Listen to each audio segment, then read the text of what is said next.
Visai neseniai rugsėjį aš lankiausi Vilkaviškyje pas mažąjį šlenfuktą 8-oką Vytautą.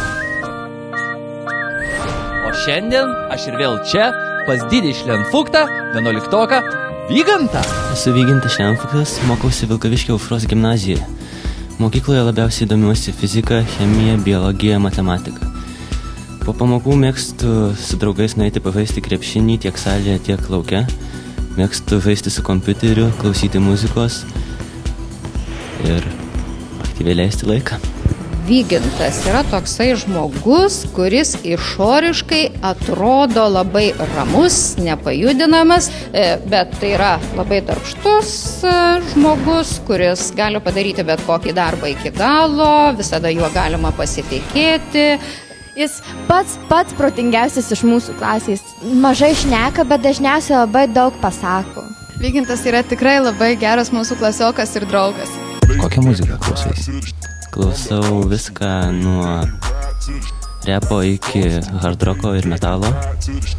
Iki hardroko ir metalo, labai įdomu, nepanašu į tave, žiūrint, kad klausaisi metalo, kratai galvą, nusiemi akinius. Ne, klausau ramiai. Ką dar mėgsti veikti, man atrodo, kažkokius galvosūkius spręsti, kiek pamenu? Taip, mėgstu spręsti sudoku ir kryžiažodžius. Kur įsivaizduojate Vygantą po, sakykime, 10 metų? Po 10 metų aš Vygantą įsivaizduoju dirbantį mokslinį darbą. Tai yra žmogus, kuris gali susikaupti, tai yra žmogus, kuris gali padaryti mokslą. Tai visų pirmiausia, tikiuosi susijęti savo gyvenimą su tiksliaisiais mokslais, su chemija, fizika, matematika. Tikiuosi pabaigti medicinos universitetą ir ką nors susijęti su chirurgija. Vygantai, tu geriausias, tegul priešininkai tavęs bijo. Jie ir bijos jo, Vygantas laimės, aš tikiu juo. Kas tave labiausiai palaiko šitame žaidime? Manau, kad mane labiausiai palaiko tėvai su broliu. Brolis nes dalyvavo, o tėvai nes lydės. Taip. Gal nori jiems kažką pasakyti? Norėčiau pasakyti didelį ačiū. Ir nuo manęs. O dabar susipažinkime su gudrė mergina Gargždietė Kristina, kuri puikiai šoka, puikiai groja pianinu ir turi daug draugų. Bet apie ką aš? Tegul pati papasakoja. Tai esu Kristina Liutikaitė, man 16, lankau Gargždų Vaivorykštės gimnaziją. Esu paprasta ir kalbėti apie save nelabai mėgstu, nes pradėsiu rausti. Na, o dabar pakalbinkime Kristinos klasiokus ir klasiokes, bet prieš tai klasės nuotrauką. Kristina yra pati ryškiausia mūsų klasės asmenybė. Ji kaip didžiausia, ryškiausia gėlė šviečia, visada padės, visada su šypsena ir tikrai super žmogus yra. Kristina iš tikrųjų yra labai miela mergaitė, mergina jau. Kristina labai graži mergina, visada visa klasės pašmena mūsų. Įdomus žmogus, labai bendraut, labai įdomu, turi daug temų. Laisvalaikiu lankau pramoginius šokius. Apie kokius 4 metus lankau. Buvo su pertraukom. Lankau, nes tai labai mergaitiška ir labai gerai laikysenai.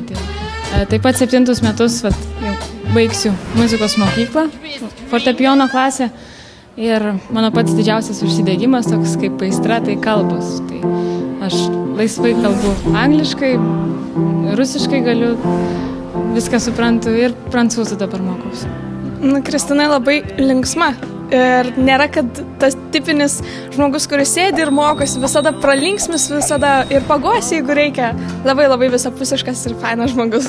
Ji ir jaučia ir mano, ir kitų mokytojų nuotaikas ir kartais net prieina ir sako, kas jums auklėtoje šiandien atsitiko, kad tokie be nuotaikos.